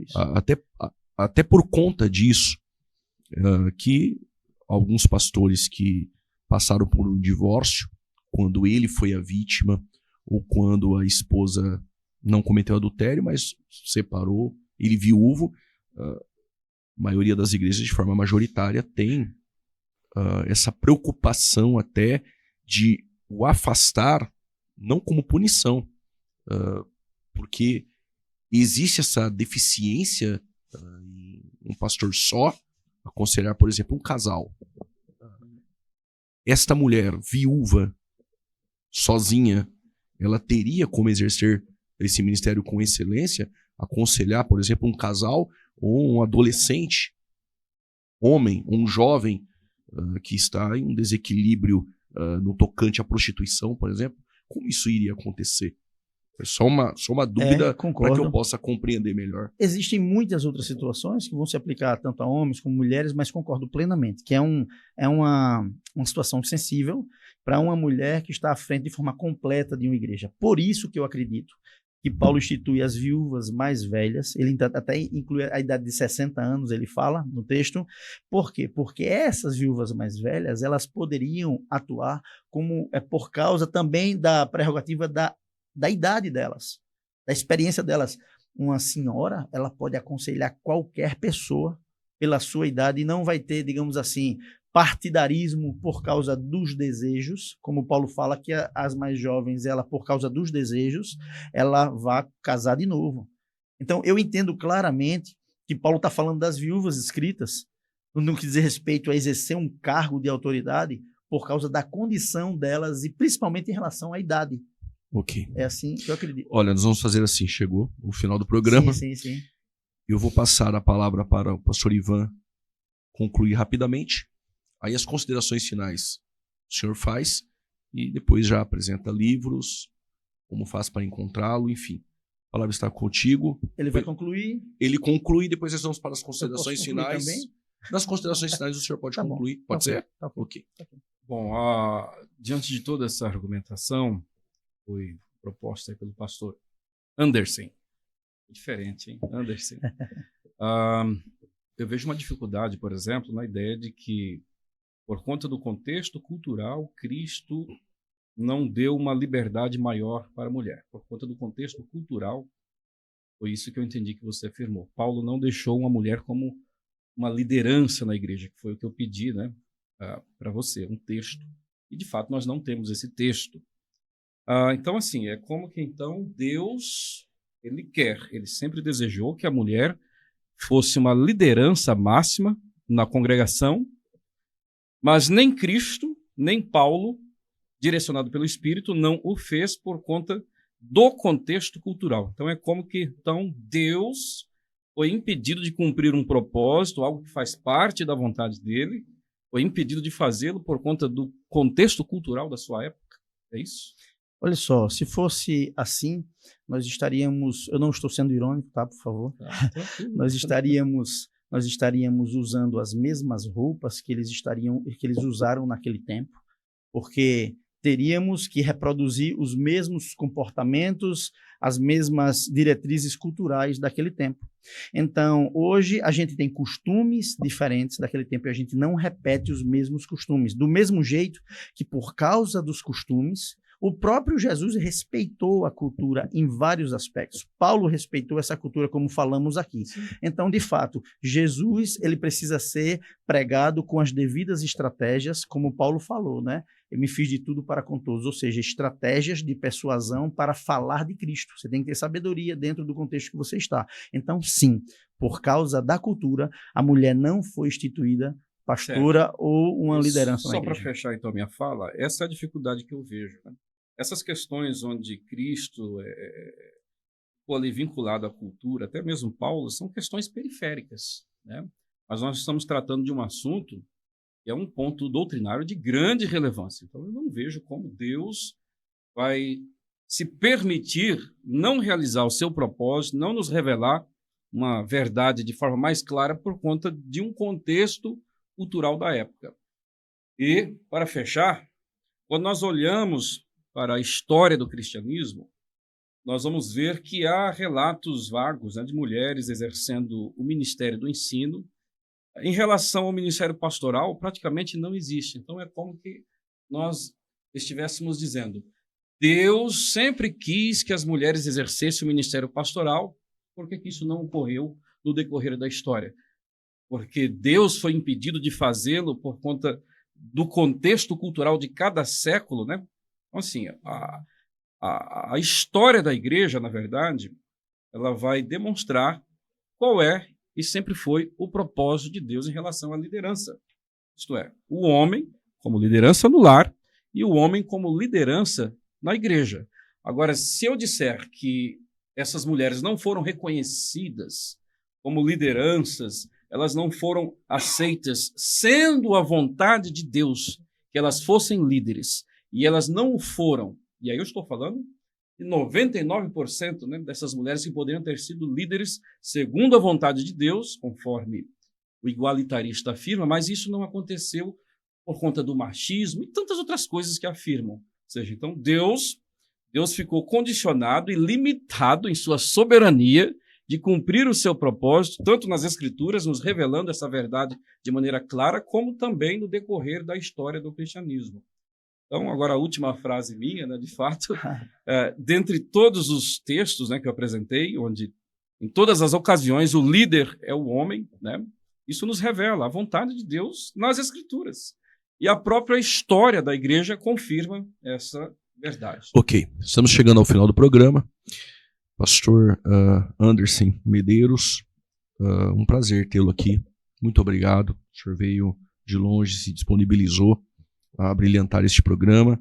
Tenho certeza que quem ganhou foram os ouvintes que estão neste momento nos assistindo. O senhor pode fazer suas considerações finais, 3 minutos, e depois o senhor pode apresentar livros e também deixar as redes sociais, caso alguém queira entrar em contato, uma palestra, levar para um programa, para um debate, enfim, uma entrevista, como faz para lhe encontrar. E muito obrigado por participar do programa Fora da Caixa, nós nos sentimos honrados. Amém. O senhor tinha falado que eu podia fazer a minha conclusão. Sim, faz uma conclusão, 3 minutos, rápida. e Isso. depois o senhor pode Por exemplo. apresentar redes Pronto. sociais, Isso. literaturas, enfim. Como eu falei antes, eu não estou aqui para ser impositivo, né? Eu estou aqui para expor uma visão, um entendimento. Digo de forma clara, como tem na capa traseira do meu livro, que Paulo fala em Filipenses 1,18, que uns pregam Cristo por motivos falsos, outros por motivos verdadeiros. Paulo não está falando de doutrina, porque se fosse doutrina ele estaria batendo pesado. Mas aí ele conclui dizendo, o importante é que Cristo seja pregado. A questão do ministério pastoral feminino é uma questão secundária para a fé cristã, não é? Eu diria mais, o senhor falou sobre, não, na história da igreja não tem, eu vou trazer história recente. No meu livro eu tenho um capítulo dedicado a isso. Tem uma mulher, a Florência Silva Pereira, ela é apenas uma de inúmeras. Eu retirei do livro que diz as 100 mulheres que contribuíram para o pentecostalismo, alguma coisa assim, eu não estou lembrado do título do livro, mas essa mulher, ela fundou 6 igrejas. Ela fundou 6 igrejas no Nordeste e ela orava ao Senhor pedindo um homem. Ela não era uma revolucionária, ideologista que estava querendo quebrar uma tradição. Não, ela estava atendendo o chamado. Por isso que eu digo às mulheres, não deixem de fazer a obra do Senhor por causa de título. Mas assim, pastor, com respeito, o senhor disse, não tem um texto bíblico que diga que a mulher ela pode ser pastora, como não tem um texto bíblico que afirme que essa é a vontade de Deus. O senhor disse aí, essa é a vontade de Deus, mas não tem um texto bíblico que afirme isso. Então, de fato, a minha conclusão é essa. Eu creio que as mulheres elas podem exercer com critérios, em muitos pontos a gente concorda, Sim, eu fico certeza. feliz por isso, e que o nome do Senhor seja glorificado na vida dessas mulheres e que muitas, aquelas que cabem, possam ser alcançadas por essa mensagem para que ressuscitem ou floresçam no seu ministério. Eu agradeço a participação, o convite do pastor Juliano, o privilégio de debater com o pastor Ivan aqui. Muito obrigado pelo respeito de vocês, não é? E eu gostaria de fazer menção, primeiramente, ao livro que eu escrevi. É o livro que, para onde eu mostro? Aquela câmera. Certo. Tá escuro, né? Aqui, melhorou. Isso. O título é Por que as mulheres não, entre parênteses, podem ser pastoras? E muita gente pensa que eu sou contra o Ministério Pastoral Feminino. Eu gostei dessa parte aqui, ó. Julguem vocês mesmos. Julguem vocês mesmos. A gente não chegou a falar isso no debate, mas Paulo dá a oportunidade de, em algumas situações, as próprias pessoas julgarem algumas coisas. Mas esse livro você encontra na Amazon ou na editora Reflexão. Eu sou pastor da igreja Reviver em Cristo, na cidade de Olinda, Pernambuco, e quero mandar um abraço, para toda a congregação. E, mais uma vez, eu agradeço. As minhas redes sociais, Anderson Medeiros, não precisa colocar pastor, é Anderson.Medeiros no Instagram e Anderson Medeiros no YouTube. Glória a Deus. Pastor Ivan, sua conclusão final, suas considerações, redes sociais, a palavra está contigo. Pastor Ivan Santos Escatologia no Instagram, como o pastor Juliano. Por que o senhor, como assembleano, não diz assim, é um motivo de muita alegria estar aqui neste programa, porque muitas das vezes...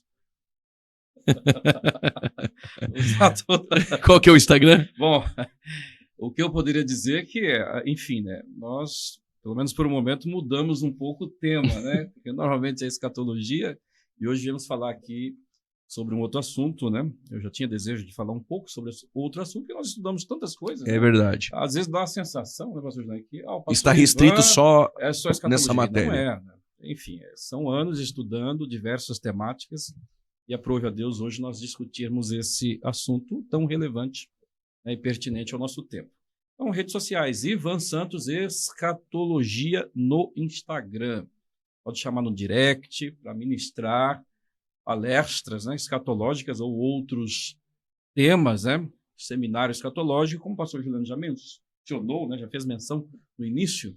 Estamos para lançar aí um grande curso de escatologia com mais de 100 aulas, com certificação, que vai ser uma bênção. Considerando que Deus me deu o privilégio de traduzir diversas obras do inglês para o português, revisar outras, nós vamos trazer, em nome de Jesus, um conteúdo diferenciado. Assim que for lançado nas redes sociais, vai estar sendo divulgado, né, pastor Ivan? Exatamente. E aqui também no programa Fora da Caixa, com certeza esse curso vai ser divulgado e vai edificar a vida de muitos. Pastores, muito obrigado pela presença de vocês. Nós vamos ficando por aqui com o programa Fora da Caixa. Espero tê-los aqui outra vez para debater outros assuntos, quem sabe uma entrevista sobre outros assuntos também. E você que nos assiste, que nos dá aí esse privilégio de tê-los aqui acompanhando os programas, seja de entrevista, seja de debates, compartilhe, curta, comente como cristão, sem atacar pessoas, mas como aqueles que estão cada dia mais crescendo no conhecimento e na graça. Contudo, vamos ficando por aqui. Que Deus abençoe sua vida, sua casa e até o próximo programa. Deus abençoe.